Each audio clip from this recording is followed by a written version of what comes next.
এখানে আর্টিকেল ম্যানেজারে আপনারা দেখতে পাচ্ছেন কক্সবাজার নামে আমাদের একটি আর্টিকেল রয়েছে, যা আনক্যাটেগরাইজড, অর্থাৎ এটি কোনো সেকশন এবং ক্যাটেগরির আন্ডারে নেই। এখন এটিকে আমরা একটি ক্যাটেগরি এবং সেকশনের আন্ডারে রাখতে চাই। প্রথমে আমাদের কক্সবাজার আর্টিকেলে ক্লিক করতে হবে। এখানে সেকশন মেনু থেকে আমরা যে সেকশনে আর্টিকেলটি রাখতে চাই তা সিলেক্ট করছি। আমরা অ্যাবাউট বাংলাদেশ সিলেক্ট করছি।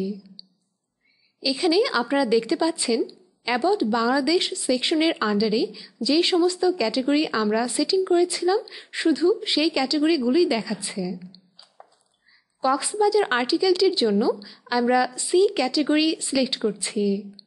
এরপর সেভ বাটনে ক্লিক করুন।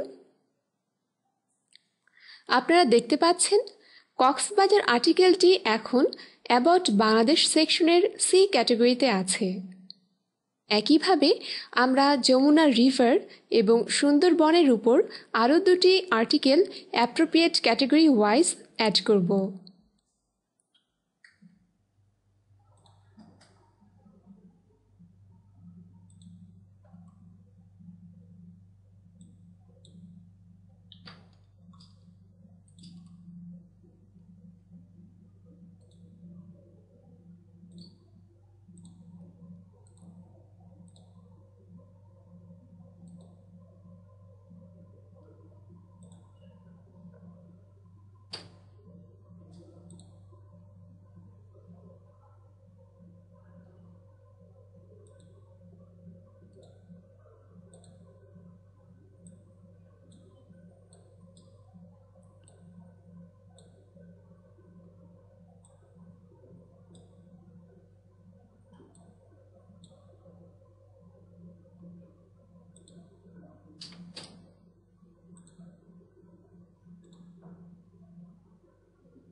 এভাবে সহজেই আমরা আমাদের কন্টেন্টগুলোকে সেকশন এবং ক্যাটাগরি ওয়াইজ গ্রুপিং করতে পারি।